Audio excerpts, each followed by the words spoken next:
Hey Zaka family! Zaka is launching an exclusive membership platform to provide you with career development workshops, coaching, community, and so much more. Go to ZakaConnect.com and sign up to receive information on how to access early registration and perks.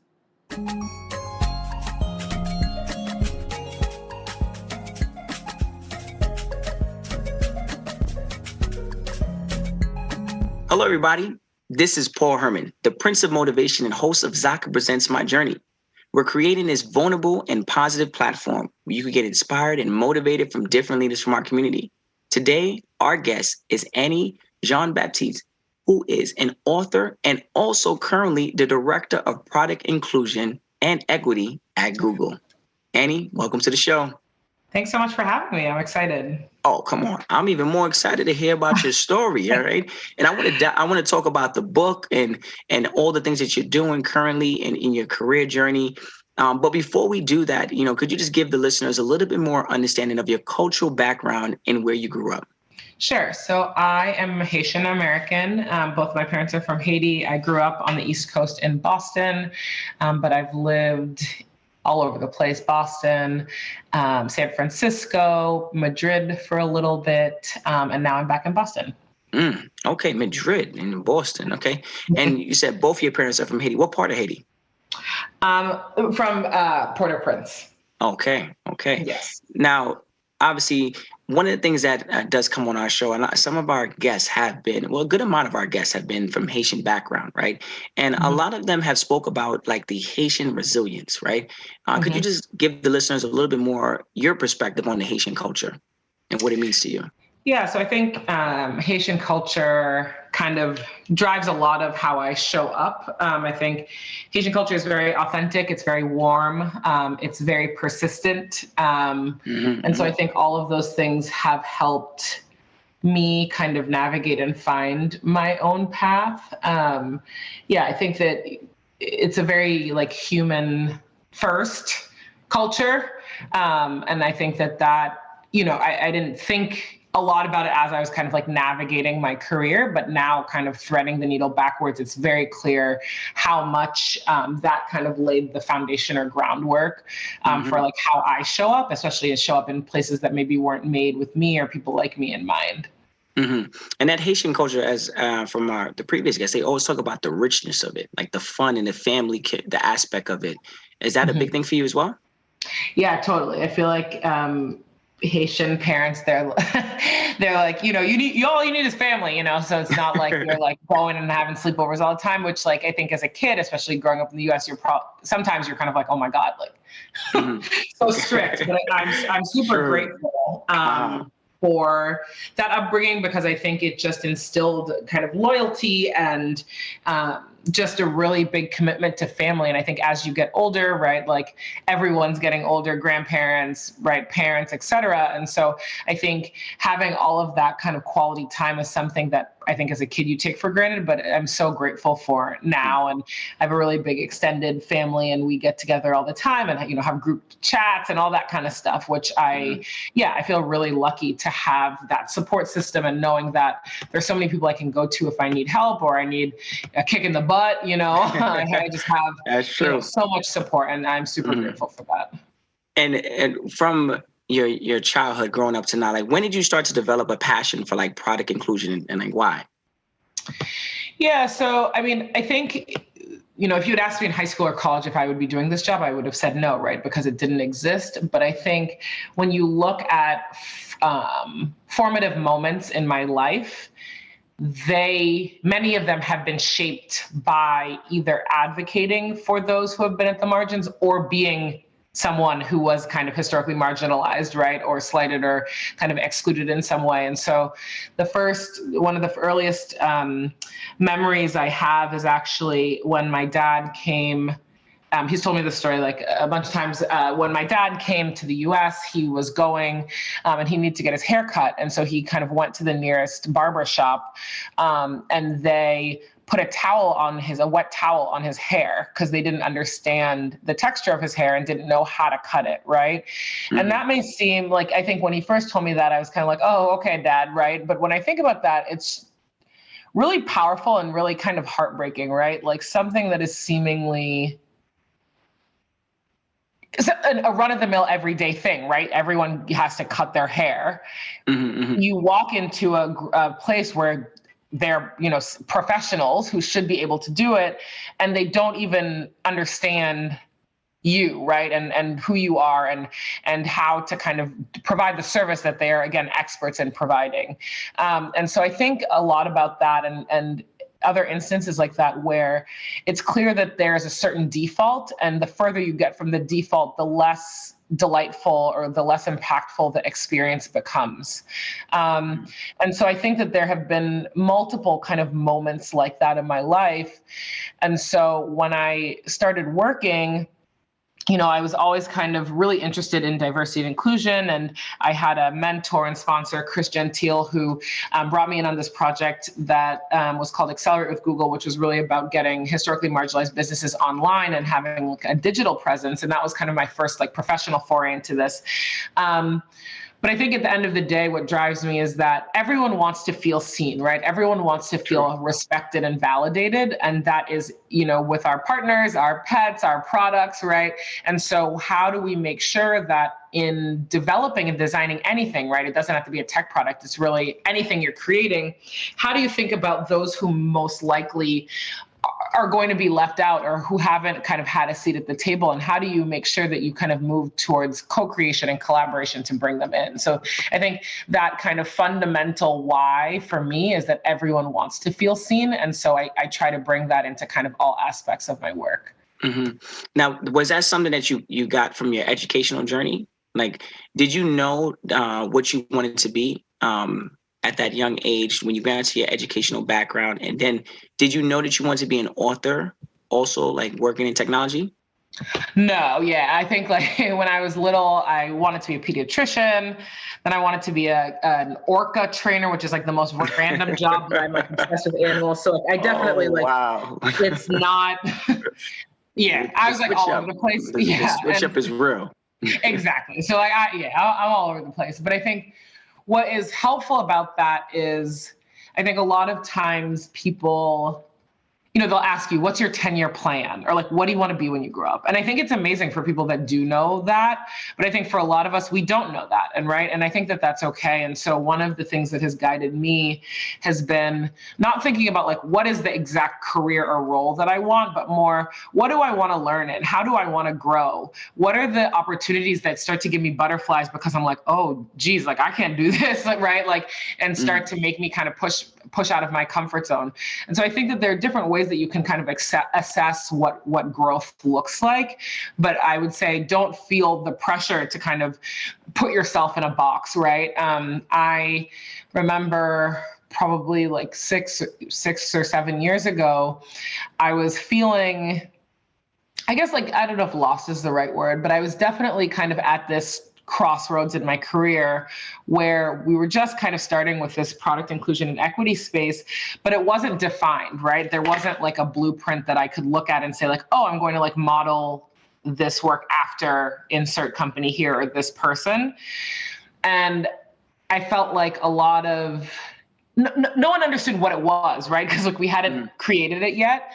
And so I was trying to figure out like, is this something I want to pursue knowing that it's like very ambiguous, or should I kind of go on the path that I know I can be successful in that feels less risky? And I met with another mentor, John Maeda, who's incredible and is a designer in all different aspects.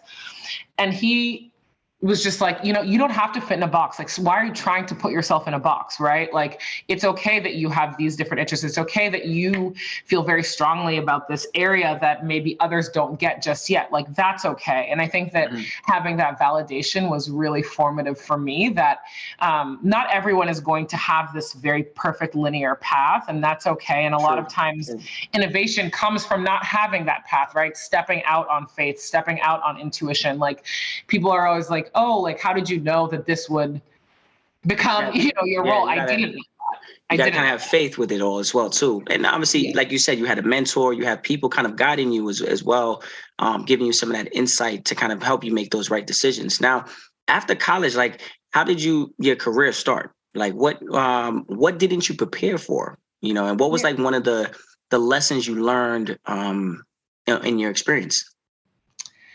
Yeah, so I studied international relations and political science.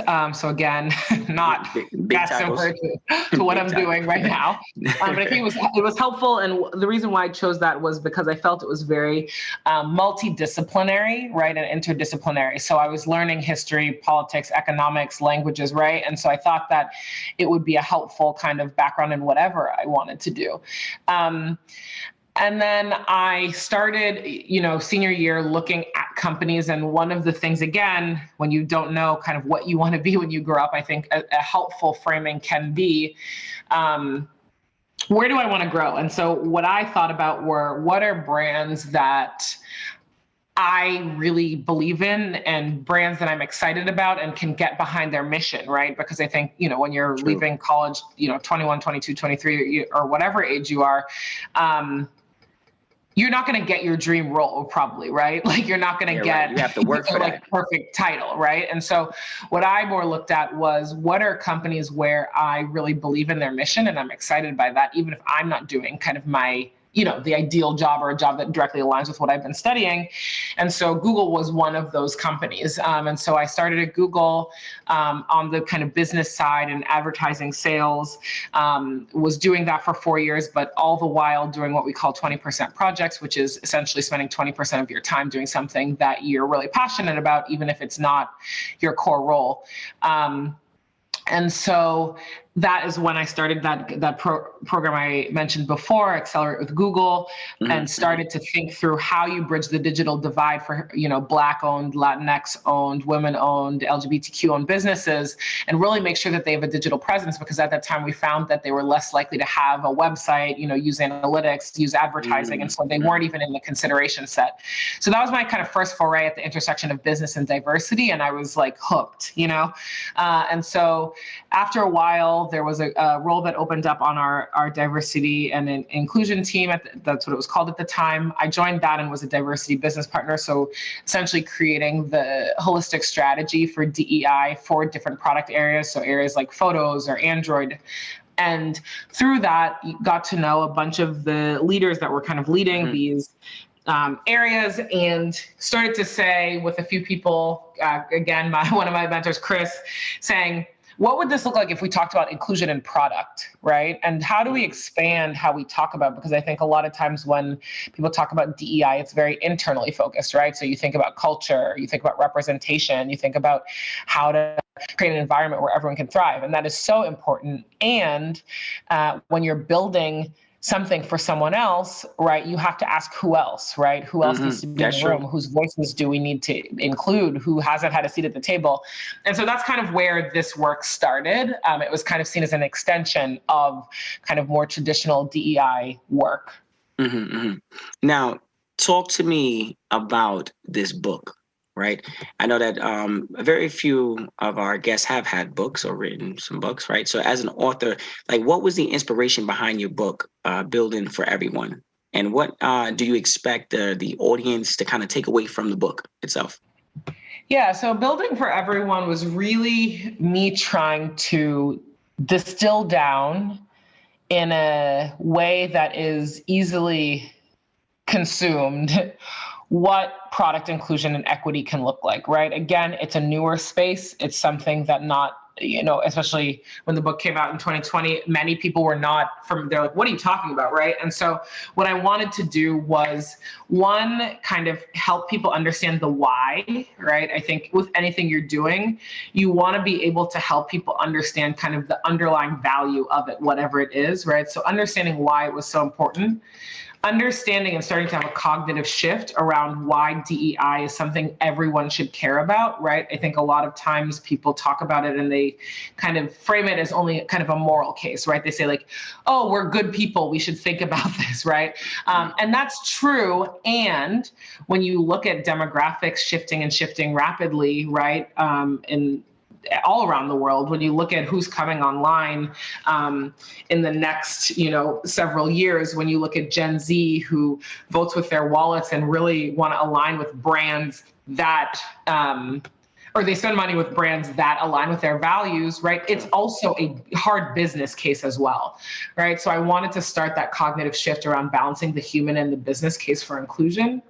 And then finally, I think really just like highlighting and shouting out teams that are already starting to think about what this looks like and doing that really authentically and organically, right? I think it's helpful when something is new to show what that looks like, right? People always say show, don't tell. And so I wanted to kind of outline what the steps are, but then demonstrate that there are people doing this and doing this well and seeing the benefits both from the human and the business side.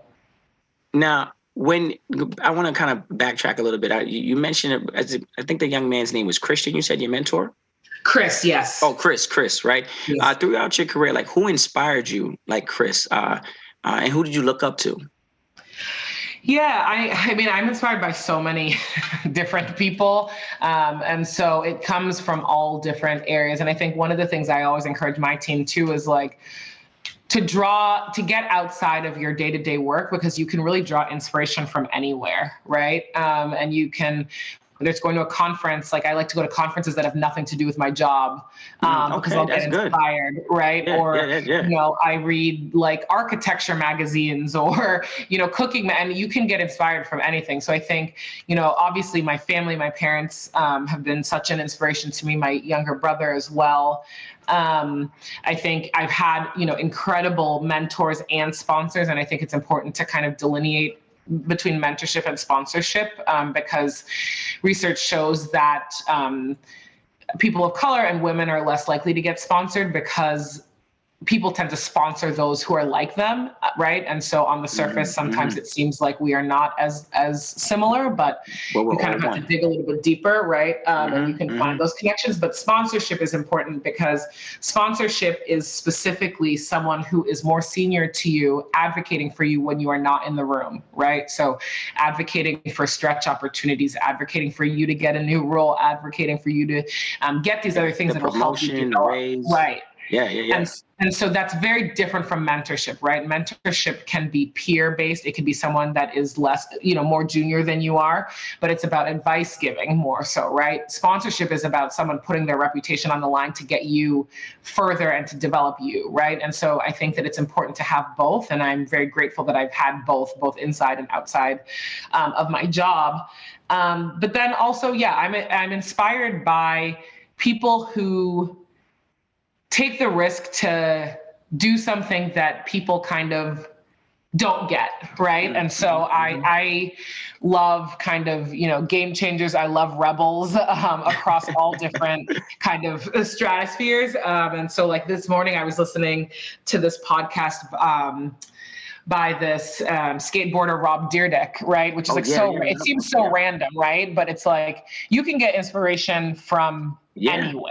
Yeah, and especially the day of age right now that we're in, like the internet, you know, there's several different podcasts, there's interviews, there's news report, there's so many ways of like tapping in to like that inspiration. But you gotta want to be inspired. That's probably one of the biggest things right there. If you don't feel that like you want to get that inspiration, then it's like, I'm just gonna live my life the way it is. But I like how you mentioned, and I hope the listeners gravitate to that when you said that you pick up things that are not even in your genre, not even your lane, and you get inspiration from that. You know, some people might only think this is my one lane and I find inspiration here, but you're diving out and you're going to places that are like so abstract. But I mean, let's go back to where you originally, when you were like, I want to do this when I was younger, but then you got to doing this, right? So it kind of gets, you're a risk taker. And I like that. I like that about you. Now, what was like the big breakthrough for you in your career? Like, when did you realize that you were great at what you do? I mean, that I was great at what I do. I know you do a lot, but I'm saying so something in there now. Come on now. Yeah, I think, you know, I'll say, I think it's a constant like work in progress, right? And I'm constantly growing and learning and making mistakes and continuing to kind of be resilient and build muscle. But I think where I was like, oh, like there's something here is when like purpose, passion, and paycheck aligned, right? And so it's like, let's get the big piece. Come on. Right? Like I'm good at this. I can grow in this. I believe in this and I can get paid for it, right? Mm-hmm. And so I think that felt like such a blessing, to be able to work every day, right? Not to say every day is perfect, but to be able to work where you're like, I care deeply about this, right? This is aligning with my personal kind of mission and vision. I can see the impact in what I'm doing, and I'm getting paid for it. And I think the last piece of that was I could start to show up more authentically than I had been showing up, right? And so I think for a lot of, immigrants or children of immigrants, right? Like a lot of times in order to kind of protect us, there's like a certain way that you're supposed to show up, right? So you need to be very kind of buttoned up. And so that was how I kind of showed up, I think also because, I could be one of the few Black women or one of the younger people, right, in a room, and all of those things intersect, right? And so I think I was very highly aware of how I was perceived, and I think it actually skewed. And I had another mentor and sponsor, Karen, who told me one time, and my other friend was also in the meeting, and I had to present. And so, I had basically memorized the presentation, right? I had bullet points. I had gone through them thousands of times, and I had memorized this presentation. And when I got out, they said, you were kind of like a robot in there. Like, it was surprising to watch that because it was like, it wasn't Annie. And I had to think about that for a while. I was kind of like, oh, like, what does that mean? Because I thought it went really well. I didn't make any mistakes. I had memorized everything. Like, I was like, yes, I got this on lock. And so I had to also kind of take some time to find where the balance was. Like, of course, you want to be prepared and buttoned up, but also I think when I realized I was good was when I could crack jokes, right? When I could bring my own lived experience in, when I could, your personality. Yeah, like I didn't have to code switch as much. And so that I think was another kind of like, I don't know, softer indicator that I was like heading in the right direction. Okay. Well, Annie, I like how you broke that down. That's when you get to be your organic self. I mean, that's when you really feel like you're going to make a change, can make a difference. You're not like wearing multiple hats to kind of please a lot of people. You are who you are, and people respect you for who you are. You've climbed up that ladder, and it's something I want to kind of let the listeners know, give them a little insight on this. Annie, to the listeners, Annie plays a very, very big part in Zaka's growth, right? She's actually an advisor for Zaka. And Annie, I think it's only right that I ask you, can you share with us, what motivated you to get involved with Zaka as a key advisor, and how does Zaka's mission of providing a blueprint and necessary for immigrants, to succeed in their professional lives align with what you're doing and the values and obviously your experience of navigating through the workplace?